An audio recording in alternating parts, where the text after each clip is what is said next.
ನಿಮ್ಮ ಫ್ರೆಂಡ್ಸ್ ಕೂಡ ಟ್ರಿಪ್ಪಿಗೆ ಬರೋಲ್ಲ ಅಂತಿದ್ದಾರಾ?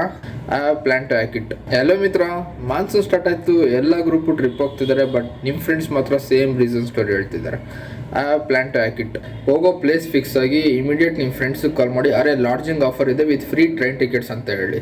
Lodging booking advance minimal amount ಹಾಕ್ಸ್ಕೊಂಡು ಟ್ರೈನ್ ಟಿಕೆಟ್ಸ್ ಬುಕ್ ಮಾಡಿ ವಾಟ್ಸಪ್ ಮಾಡಿ. ಸ್ಯಾಟಿಸ್ಫ್ಯಾಕ್ಷನ್ ಲೆವೆಲ್ ಪೀಕರ್ ಇರುತ್ತೆ. ಅದೇ ಜೋಶಲ್ಲಿ ರಿಟರ್ನ್ ಟಿಕೆಟ್ಸ್ ಬುಕ್ ಮಾಡಬೇಕು ಅಂತೇಳಿ ಬುಕ್ ಮಾಡಿಸಿ. Next crucial point of the plan, ಹೊರಡೋಕೆ 2 hours ಇದೆ ಅನ್ಬೇಕಾದ್ರೆ ಕಾಲ್ ಮಾಡಿ, ಅರೆ ಸೀಸನ್ ಟೈಮ್ ಕಸ್ಟಮರ್ಸ್ ಇರೋದ್ರಿಂದ ಲಾಡ್ಜಿಂಗ್ ಆಫರ್ ಕ್ಯಾನ್ಸಲ್ ಆಗಿದೆ, ಕಾಂಪ್ಲಿಮೆಂಟಿಗೆ ಟ್ರೈನ್ ಟಿಕೆಟ್ಸ್ ಅಂತ ಹೇಳ್ತಿದ್ದಾರೆ, ರೀಫಂಡ್ ಬೇಕು ಅಂದರೆ ಟ್ರೈನ್ ಟಿಕೆಟ್ಸ್ ಕೂಡ ಕ್ಯಾನ್ಸಲ್ ಮಾಡ್ತಾರಂತೆ ಅಂತ ಹೇಳಿ. ರಿಟರ್ನ್ ಟಿಕೆಟ್ಸ್ ಬುಕ್ ಆಗಿರೋದ್ರಿಂದ ಆಬ್ವಿಯಸ್ಲಿ ಅದಕ್ಕೆ ನೋ ಅಂತಾರೆ. ಓಕೆ, ಟಿಕೆಟ್ಸ್ ಕನ್ಫರ್ಮ್ ಆಗಿದೆ, ಬಟ್ ಲಾಡ್ಜಿಂಗ್ ಒಂದು ಪ್ಲ್ಯಾನ್ ಮಾಡಬೇಕು ಅಂತೇಳಿ ನೀವೇ ಇನಿಷಿಯೇಟ್ ಮಾಡಿ. From then plan really. It's an psychologically impacting plan. Obviously workout ಆಗುತ್ತೆ. ಒಂದ್ಸರಿ ಟ್ರೈ ಮಾಡಿ. ನಮ್ಮ ಹತ್ರ ಇನ್ನೂ ತುಂಬ ಇದ್ದಾವೆ, ನಾನು ಫಾಲೋ ಮಾಡೋ ಮಿತ್ರ. ಮತ್ತೆ ಮೀಟ್ ಆಗೋಣ. ನಿನಗೆ ಪ್ಲ್ಯಾನ್ ಅರ್ಥ ಆಗಿಲ್ಲ ಅಂದರೆ ನಾನು ಇನ್ನೊಂದ್ಸರಿ ಹೇಳ್ತೀನಿ.